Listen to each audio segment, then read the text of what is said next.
Afternoon, everyone. Welcome back. It's been a while from my side. Been just kind of busy bumming around doing nothing here at the homestead. It's been really, really cold, and we're finally getting a warm weather front here this past week. Great news is we are finally capturing the wind energy that's being generated behind me. We have it all hooked up, and it's good to go. So let's see what happened, huh? Last time we left off, the trench was dug, the conduit was pulled through, the wires was pulled through, and we were basically just waiting on the switch to be hooked up for the brake system and for this to be pulled through the wall. So, drilled kind of a crummy hole, just pulled it through very basically. I need to drop this down just a little more so this sits exactly flush like it should. Then I can just come back with a bead of caulking around the side of it, and it should be good to go. Although I'm noticing that I hadn't done that to the solar system yet, so I need to come back and do it on both of these connections. Alright, so here we are inside the powerhouse. It is quite a rat's nest of horrible wires, which will be getting cleaned up in the future. We're pretty much, I guess you could say, isolating exactly what we need power-wise on the homestead, and then figuring out what we need inside to control it, and then we're going to cut all this back and clean it up completely because it's a nightmare to look at, kind of dangerous to work around here and everything. But that aside, here's what we got going on. Now, these three wires are coming in through the wall from the wind turbine generator. They are AC without a positive or a negative. So we roll these up here to this piece, which is a bridge rectifier. It converts the alternating current from the wind generator to DC, which has a positive and a negative. It then takes the positive and negative and pushes it through the charge controller system, okay? So we have three components for that. We have the charge controller, which is right here. This crazy looking thing is a diversion solenoid. This right here is the diversion load, which is essentially a capacitive heater, and it stands off the wall quite a bit because it generates heat. That's also what this funky looking thing is. It's just a heat shield of sheet metal standing off the wall, because this can get a little warm sometimes. Now, what the heck was that, Arya? It wasn't me. Man, I had to run inside because I heard some weird crashing and banging inside my house, and then, come into the innocent dog.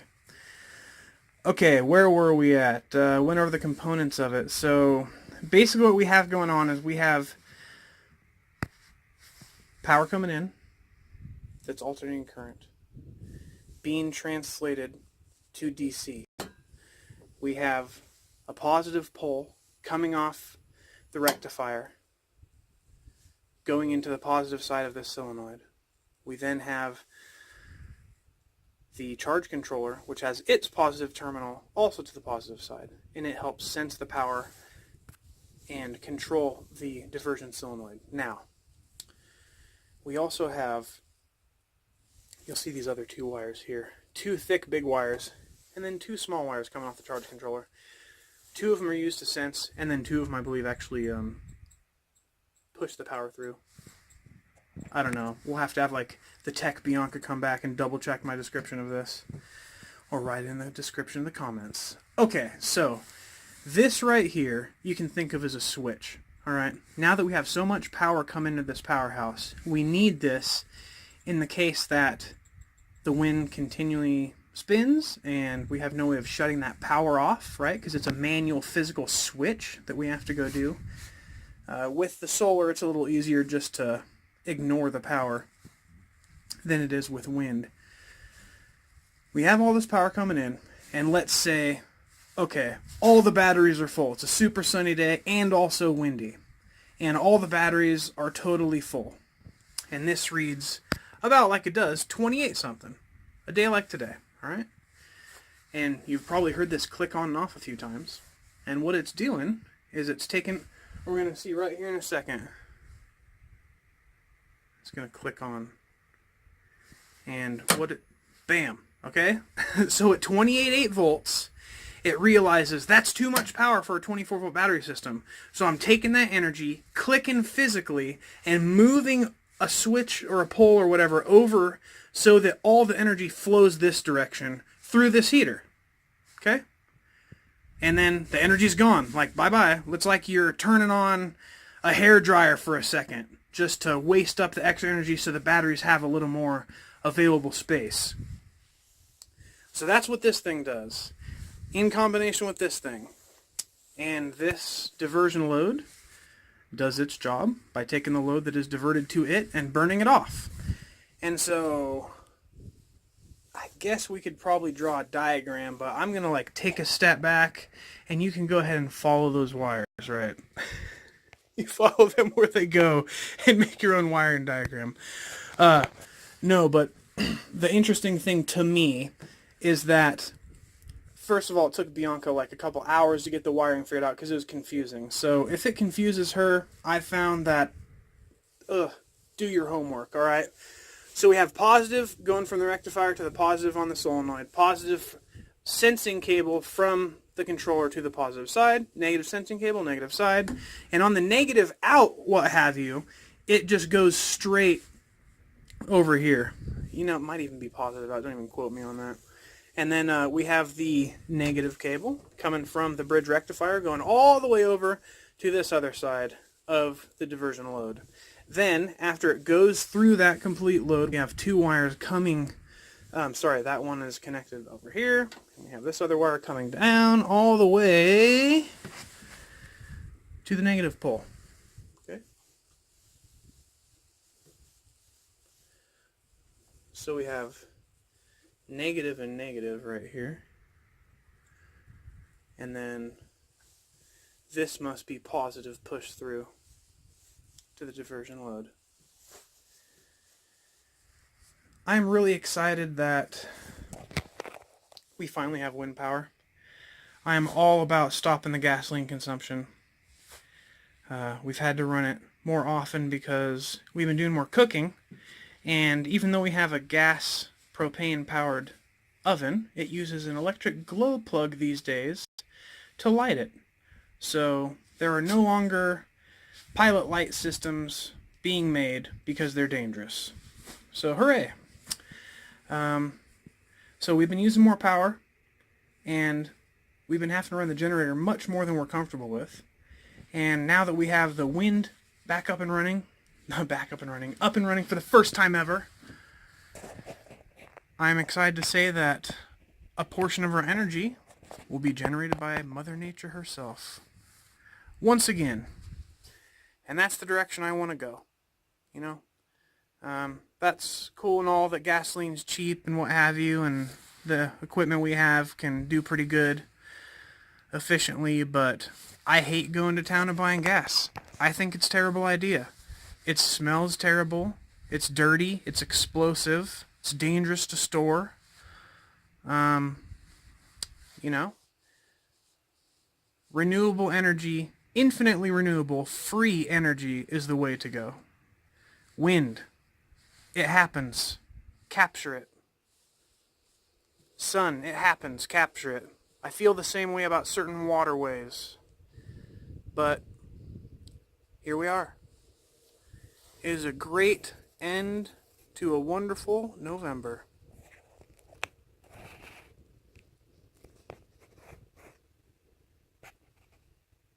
I'm excited to report back in a month to let you know how much less we're using the generator. I hope it's a lot less.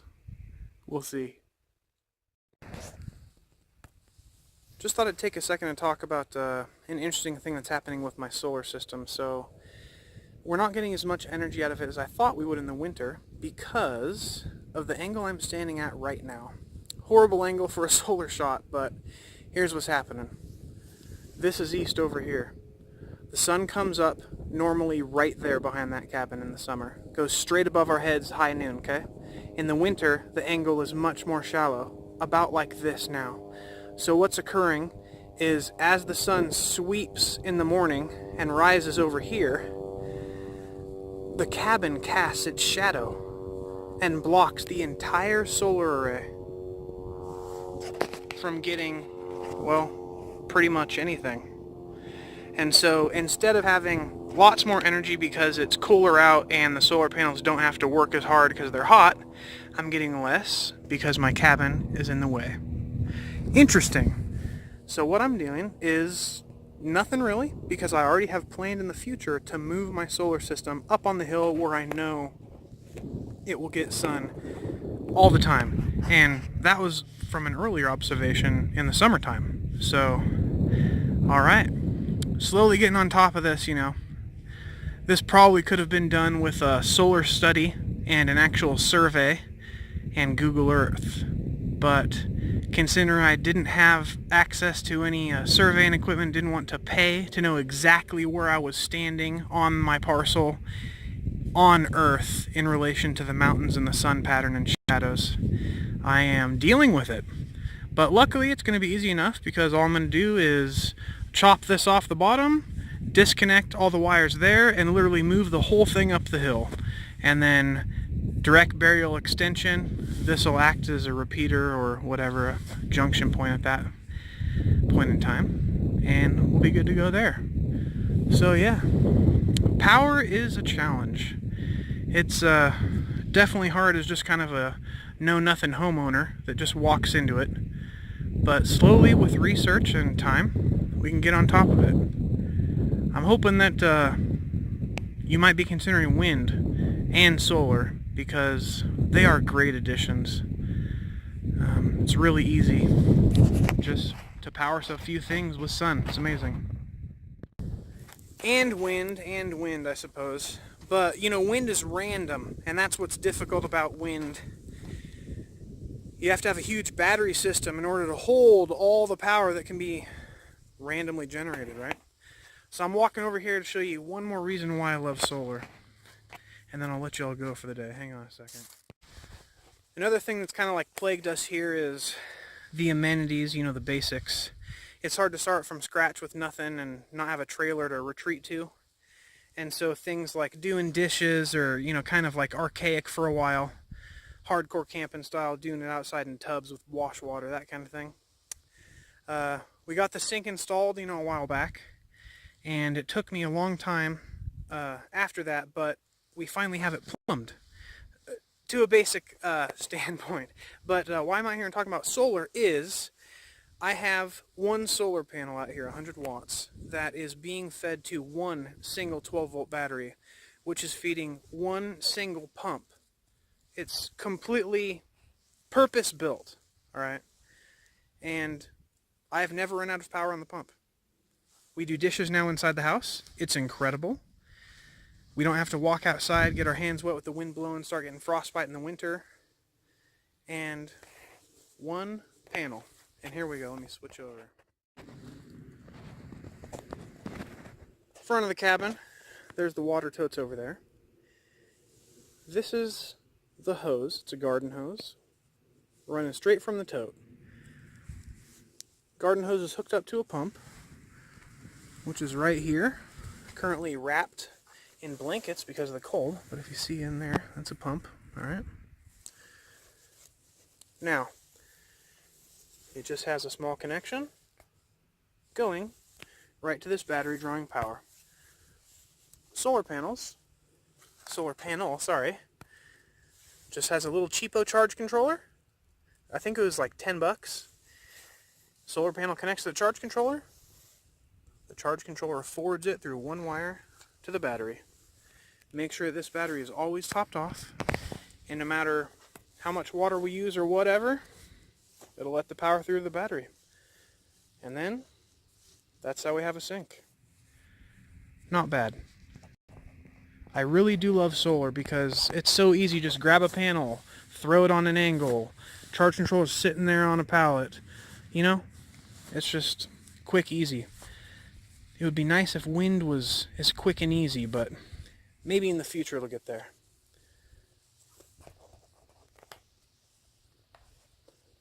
I wouldn't mind having a bunch of like wind turbines mounted on angles on the side of my house or something that pop out when it gets windy.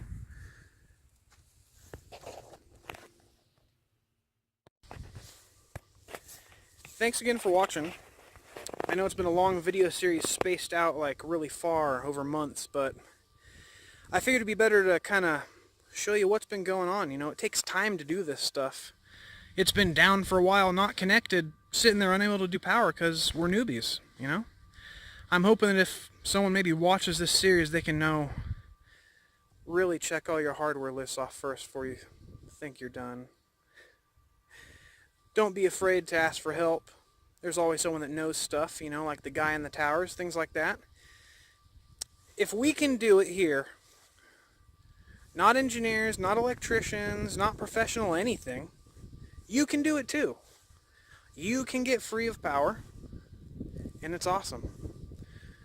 We're not totally free, I'm not saying we are, but we're on our way, well on our way, and it's really rewarding and fun, and totally worth doing. The tower was scary, but not as bad as we thought. Could totally have been done without the tractor, just use ropes, walk up on the hill, you know? So, hope you enjoyed the series.